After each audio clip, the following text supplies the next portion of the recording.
Welcome students, today's class for class 10 chapter 5 कर रहे हैं हम एपी समांतर श्रेणियां।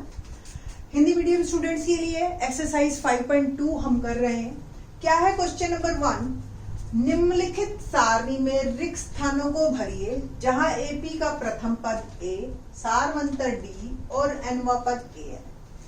इससे पहले 5.1 एक्सरसाइज में हमने आपको एन क्या होता है, एन क्या होता है, डी क्या होता है, ए और डी के बारे में तो बिल्कुल क्लियर है सब बच्चों को कि ए और डी क्या होते हैं। एन और एन के बारे में बता के और एक फॉर्मूला डेवलप करते हैं हम, फिर उसके बाद इस क्वेश्चन को बड़ी आसानी से किया जा सकता है। देखिए कैसे, ए एन यानी कि एनवा पद, यही वर्ड है ना, ठीक है। A1 क्या होगा, पहला पद है ना, यानी कि ए। शुरू से ही आपको थोड़ा सा रिकॉल करवा देती हूँ, जो बच्चे डायरेक्ट इस वीडियो को देख रहे हैं, आपको याद हो हमने एक सीरीज की थी कि 2, 5, 8, 11, तो अगला संख्या कौन सी है, याद आ गया, ठीक है। तो 2, 5, 8 में जो है हम क्या करते हैं कि एक तो सीरीज शुरू कहां से की है हमने, ठीक है। दूसरा, उनके बीच में कितना गैप है, gap should be same, gap same होना चाहिए, और गैप सेम होगा तभी जो है वो एपी कहलाएगी, है ना। अब आप देखिए इसमें गैप कितने का है, सब में द्वितीय पद में से हमेशा पहला पद घटाते हैं, दूसरे में से पहला घटाएंगे आप, 5 में से 2 गया 3, ठीक है। तो जो अंतर है वो 3 देखिए सब में है। तो अगली संख्या हम बड़े आराम से लिख लेंगे कि 11 और 3 14, 14 के बाद अगली 3 17, 17 3, ठीक है ना, 20। तो एक्चुअल में आप क्या कर रहे हैं, आप हर बार जो डी है सारवंतर, उसको आप हर बार जोड़ रहे हैं, है ना, यही काम कर रहे हैं। अब पहला पद अगर हमारा ए है तो दूसरा पद क्या, उसमें डी जोड़ दिया, है ना।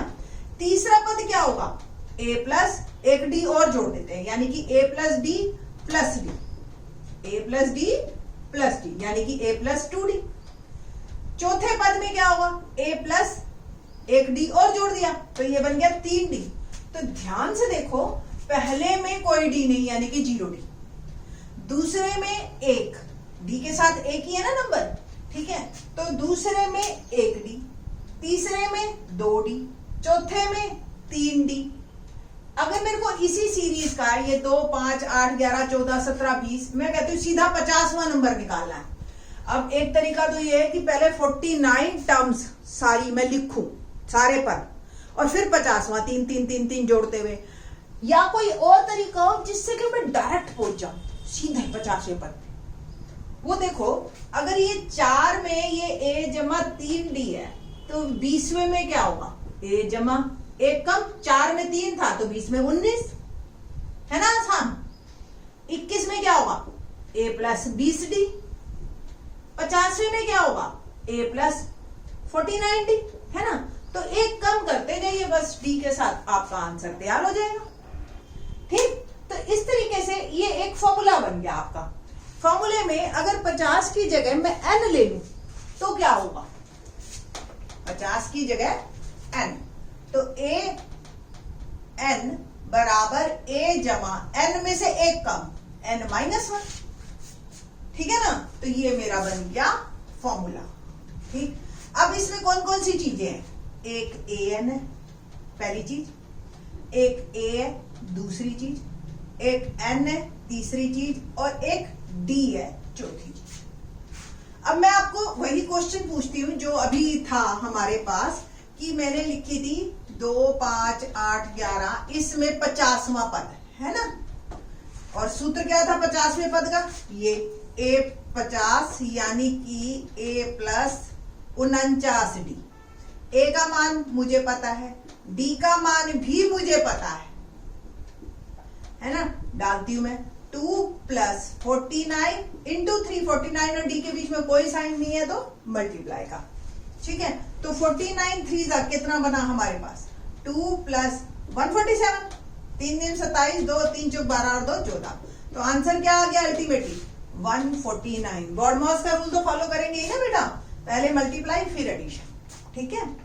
तो इस तरीके से आप बड़े आराम से A50 निकाल सकते हैं।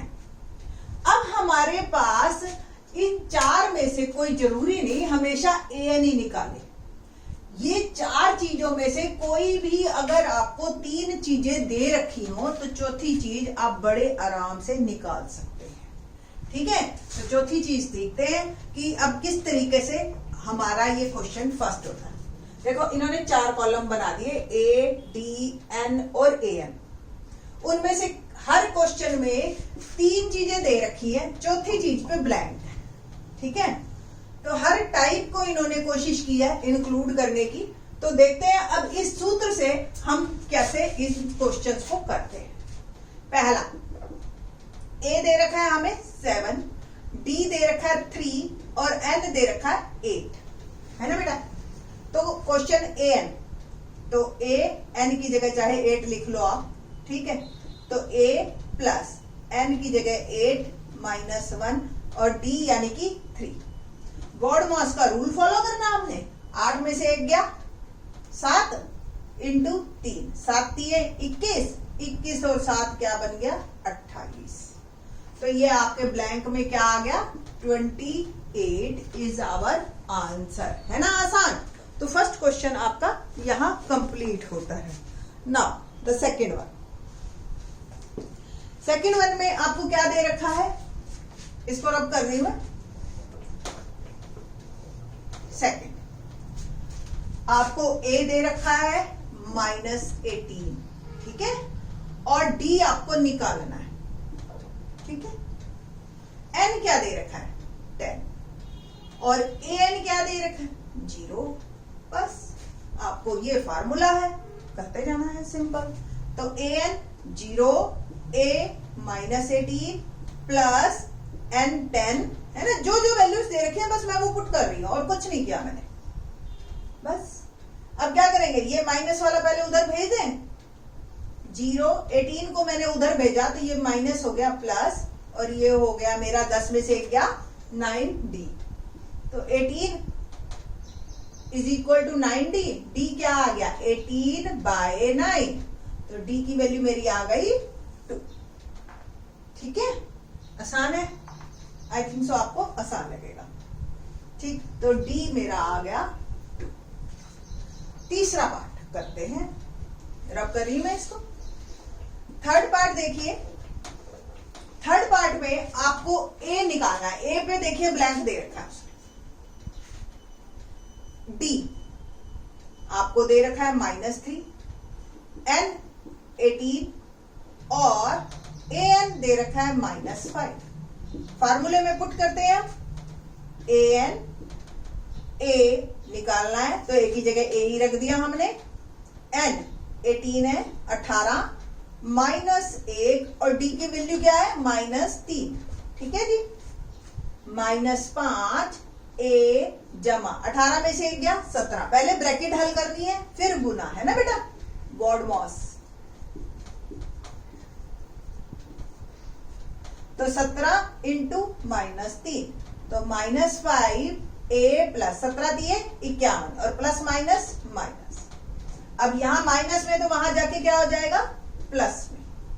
तो A क्या आ गया आपका 46 इज आवर आंसर। तो A आ गया 46। ठीक है ना। फोर्थ पार्ट क्या है हमारे पास, फोर्थ पार्ट देखो, पहले वाले क्वेश्चन में AN नहीं था, दूसरे में D नहीं था, तीसरे में A नहीं था, अब N की बारी। तो लेट्स सी N, एक बार फिर से देखते हैं। तो हर टाइप ली है, A -18.9, D 2.5, N हमें निकालना है और AN क्या है आपका 3.6। सूत्र AN 3.6 बराबर A प्लस N हमें निकालना है और D दे रखा है 2.5। देखो, जब भी इस तरह की कोई इक्वेशन बनती है हमेशा जो चीज निकालनी है धीरे धीरे उसको अकेला करते जाते हैं हम, है ना, बाकी सारी चीजें शिफ्ट करते जाते हैं। देखिए 3.6 ये माइनस उधर जाके प्लस हो जाएगा, हो गया बराबर N -1 इंटू 2.5। इसको जोड़ते हैं 9 और 6 देखो इसको डेसिमल वाला डेसिमल वालों के नीचे, दशमलव के नीचे एग्जैक्टली दशमलव आ जाता है, और फिर इसको वैसे ही नॉर्मल ऐड करते हैं जैसे करते हैं। 9 और 6 15, 1 8 3 11 और 1 12, 2 1 और ये 2, ठीक है। तो 22.5 n माइनस 1 2.5। अब देखो 2.5 ब्रैकेट के बाहर है यानी कि गुना में, तो वहां जाके क्या हो जाएगा, भाग। तो 2.5 से हम कर देते हैं भाग।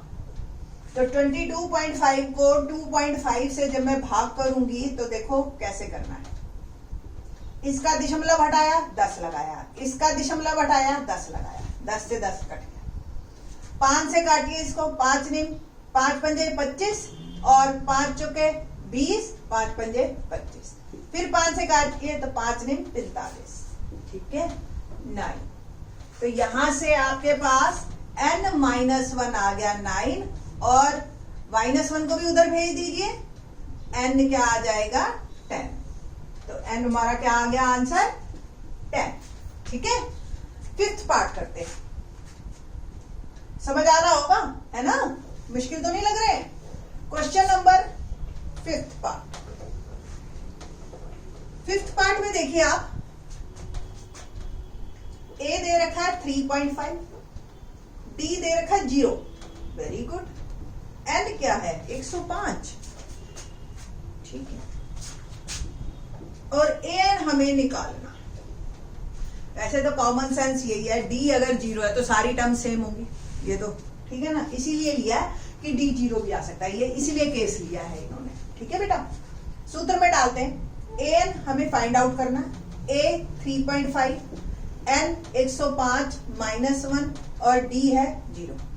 0 किसी को भी मल्टीप्लाई करेगा तो क्या होगा, 105 में से आप 1 घटा दीजिए, 104 गुना 0, तो 0 हो गया, an आ गया आपका 3.5 इज आवर आंसर, ठीक है। तो इस तरीके से बहुत ही आसान है हमारी पूरी एक्सरसाइज 5.2 इसी एक फार्मूले पे टिकी हुई है। इसको हम nth